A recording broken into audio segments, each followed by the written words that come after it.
Black Ops 7 is the best Call of Duty in years. This is a bold claim, and I have a surprising opinion on it, but first let's go through a few other Steam reviews, and then we'll circle back.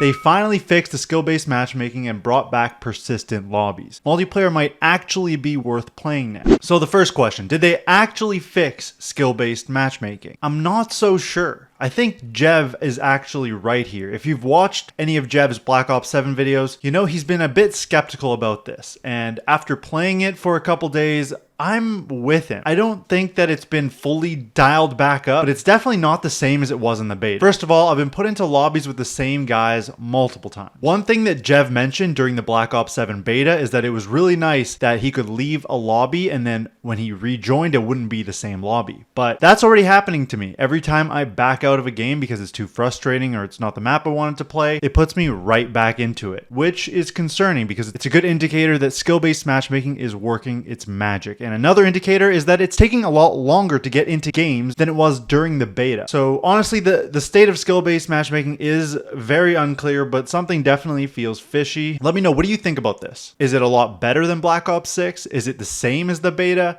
Or is it somewhere in between? As for the persistent lobbies, that is a dub. I love that. It's great. I love being in the same lobby as the people I crushed in the last game or that crushed me. Either way, it brings in a really cool dynamic, especially in Search and Destroy where you're talking shit with the same people or you're making friends with the same people. It's awesome. It really gives you that old school Call of Duty feel. The review also says the multiplayer is great, smooth performance, good time to kill, and the weapons feel unique and well balanced. Having a lot of fun feels like old COD. Already I mentioned that the persistent lobbies make it feel like an old COD. As for the time to kill and the unique and balanced weapons, I don't know if that feels like old COD, but I haven't noticed any issues. Haven't noticed a UMP-45 or another really overpowered gun kind of taking over the games. I personally mainly use a sniper, so I can't tell you if every gun class has very unique guns, but as for the snipers, there's one bolt action, one semi-auto, and one 3-round burst. All three have a very unique play style, and if that's persistent throughout all of the gun classes, then I gotta agree, all the guns are unique. Overall, I'll agree with this review with that slight caveat about the skill-based matchmaking. I'm not 100% sure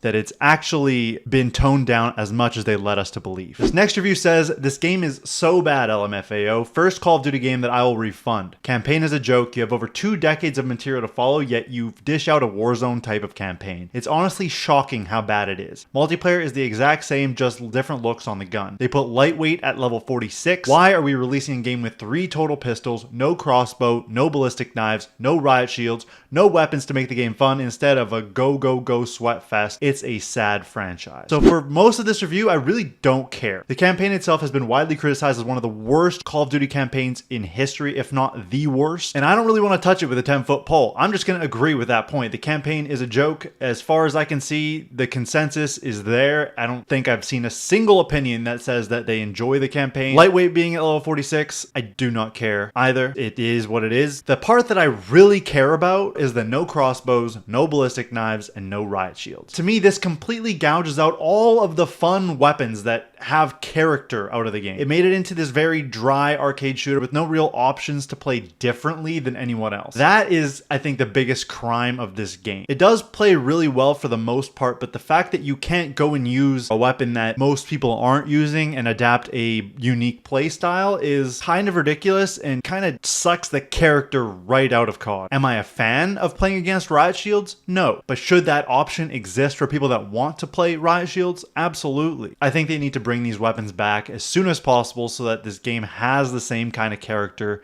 that it always has had. If they don't bring these weapons back, this game is going to get really dry really fast for a lot of people. The next review says, I am honestly just having a blast. People are going to hate on the game, but the pacing is actually, in my opinion, perfect for a fun arcade FPS. I'm personally conflicted on the pacing of this game, and here's why. First of all, there's wall jumping. It adds this extra level of vertical chaos that we haven't really seen since Infinite Warfare 9 years ago.